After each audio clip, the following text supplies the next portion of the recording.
Қайырлы күн. Сіздермен бірге денсаулық зор байлық арнасы. Барлық материалдар тек ақпараттық мақсатта қолданылған. Есіңізде болсын. Өзін өзі емдеу сіздің өміріңізге қауіпті болуы мүмкін.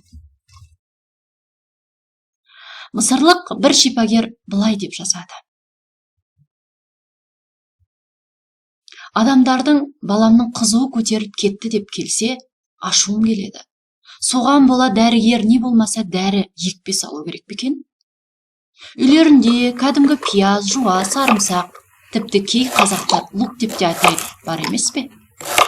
Пікірім дәлел ретінде болған оқиғаны баяндап берейін. Ал сіздер оған дейін менің каналыма тіркеліп қоюды ұмытпаңыздар. Ауруханада қызуы өте жоғары көтерілген бала өліммен арпалысып жатқанда, қарт әжесі келіп шұғыл түрде бір бас пияз әкелулерін өтінеді. Содан пияздың қабығын тазаламастан екіге бөліп, баланың табанына байлап, шұлығына кигізіп қояды. Ертесіне бала түк болмағандай дені сап-сау ұйқысынан оянады. Табанына байлаған пияздың түсі қап-қара түске айналыпты. Баланың құлан таза айығып кетуіне әсер еткен осы пияздың қандай қасиеттерін білеміз. Осыған тоқталайық. Пияз жуа тұқымдасына жататын көпжылдық өсімдік. Шыққан жері Орталық Азия және Ауғанстан. Бұлар пияз шықты, кейде түйнек пияз шықты және тамыр сабақты көпжылдық өсімдіктер болып табылады. Таспа тәрізді немесе сопақша жапырақтары жалпақ және түтікшелі болып келеді. Пияз шығы мен жапырақтарында сүтті шырын болады.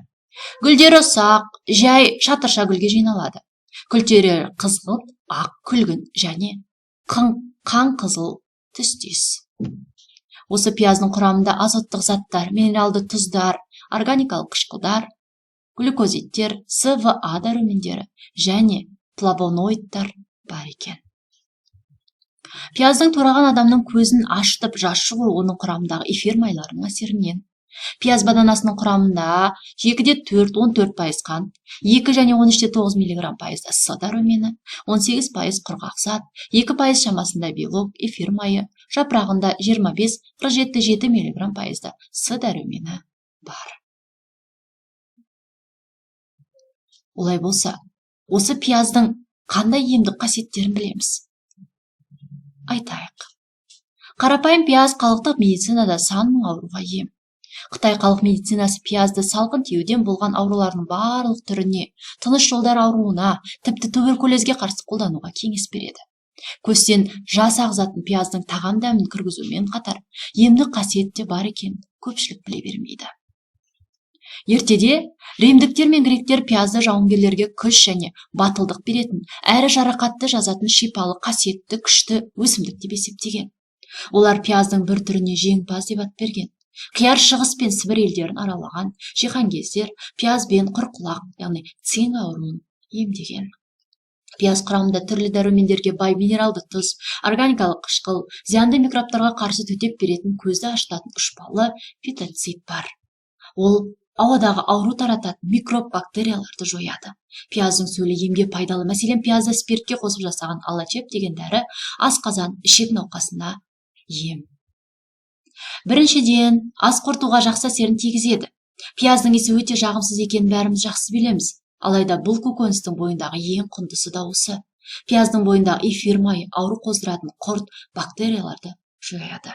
Сондықтан кез келген тағамда пиязды қолданғаныңыз абзал. Пияздың қанның құрамында қантты азайтатын қасиеті де бар. Қант диабетімен ауыратындарға пияздан әзірленген сорпалы тамақ пайдалы. Бүйрегінде тасы бар сырқаттарға пияздың бір ас қасық сөлін күніне 2-3 рет ішкен пайдалы болады. Безбіреулер мұрнынан су ағып, тамағы қызарып ауырған кезде пияз сөлін тамызады. Бұл да дұрыс емес. Себебі қызарып бөртіп тұрған сілекей қабығын пияз сөлі де одан әрі асқындырып жібереді. Оның орнына пияз сөлін шайнектегі ыстық суға қосып, булап, емдеген пайдалырақ болады.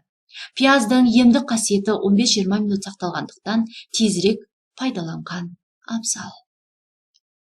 Пияздың шаштың түсуін тоқтататын да қасиеті бар.